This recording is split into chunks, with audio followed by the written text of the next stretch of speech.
70 Christians have been found beheaded. Yes, beheaded in a church in the Democratic Republic of Congo. Why is no one reporting this? Why does no one seem to care?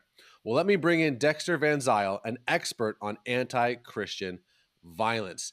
Dexter, what can you tell us about this absolutely barbaric atrocity? Okay, well, first of all, it took place in the Democratic Republic of Congo, which is a huge country with about 105 million people, that right now is basically in a conflict with neighboring Rwanda over territory in Kivu. Okay? And the violence was perpetrated by an organization that was that is affiliated with ISIS. And the thing is that there are some people who have argued that they are essentially working on behalf of Rwanda because Rwanda is a neighboring country that covets and is actually taking control of an awful lot of the mineral resources in Kivu. And so, what this violence has done is demonstrated that the Congo cannot protect its citizens from violence in Kivu or in North Kivu. And so, what people are worried about is that this is essentially an attempt to kind of destabilize the Democratic Republic of Congo and legitimize Rwandan claims to the minerals in the region. And I don't want to underestimate or downplay the ideological hatred by the perpetrators of this group who murdered these Christians. But the thing is that it's taking place against a backdrop of geopolitics in Africa.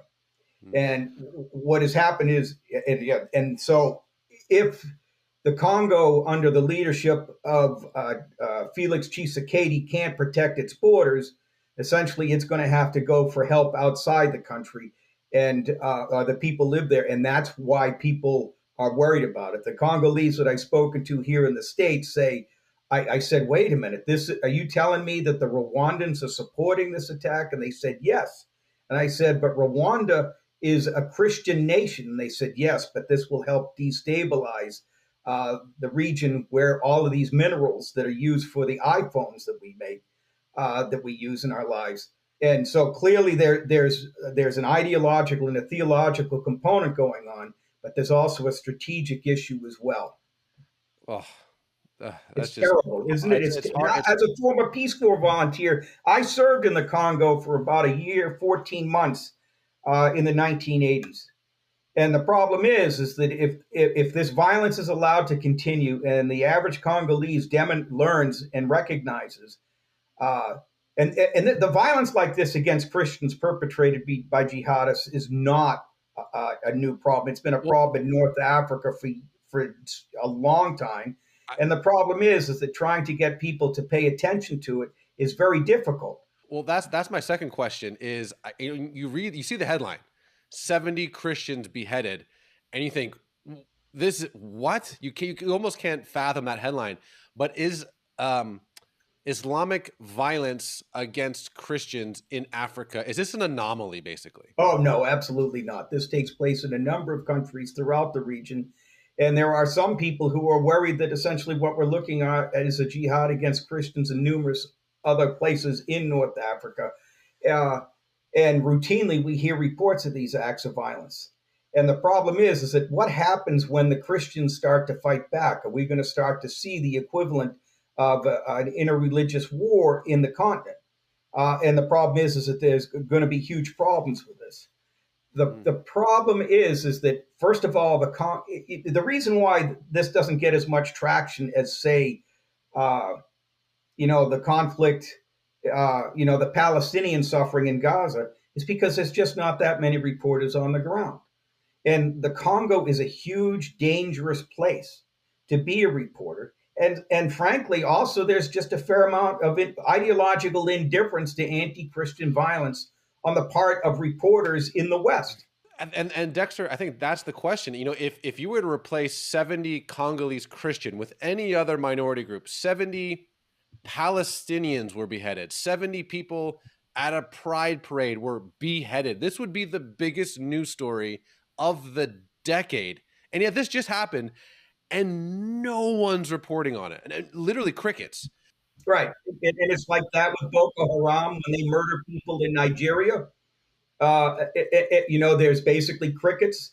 And I think a lot of it has to do with the fact that we have essentially kind of an anti Christian bias on the part of people who run the media. And the thing is that I think there's another factor is that essentially Christianity has been lumped in with essentially this whole notion of settler colonialism, and that whatever violence is directed their way is largely a consequence of the violence perpetrated by Christians in years past.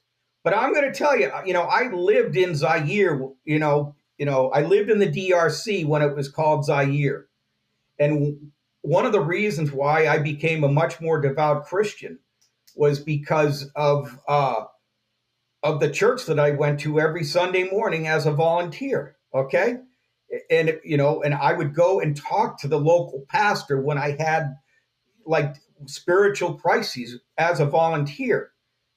And the thing is that so what has happened is that Black African Christians, okay, have suffered the consequences of hostility towards Western civilization and Christianity itself, in part because people don't care what happens to Christians unless it can be blamed.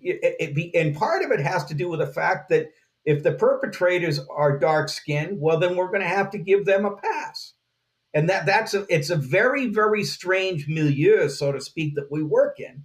But the thing is that unfortunately, I mean, this is the cynical side of me. I've been somebody that has documented hostility towards Israel for the past 20 years.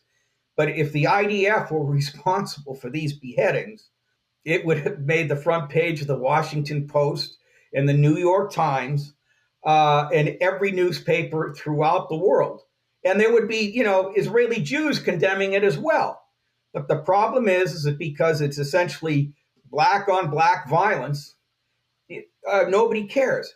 And there was a book called Stealth Conflicts by a scholar by the name of Virgil Hawkins, and he's a tremendous scholar. And he documented the number of newspaper articles about the civil war in the Congo.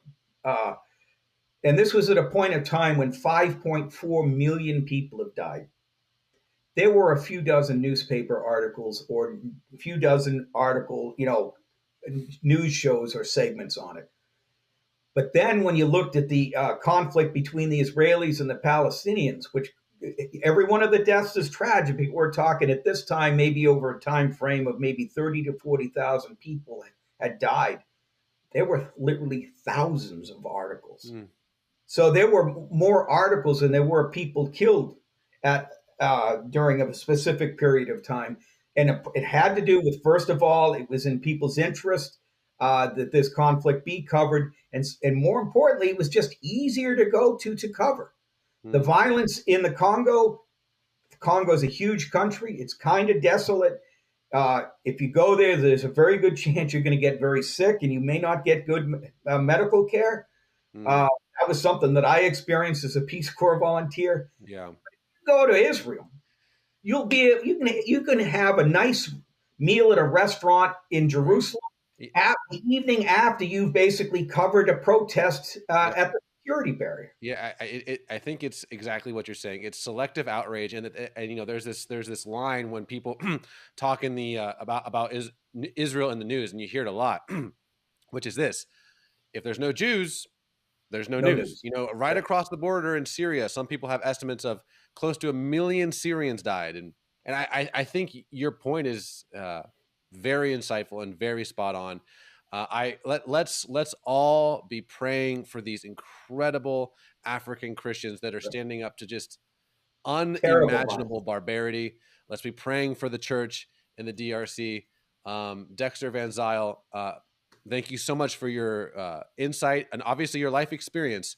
It's been very, very helpful. Dexter, thank you so much, my friend. All right. Thank you, Raj.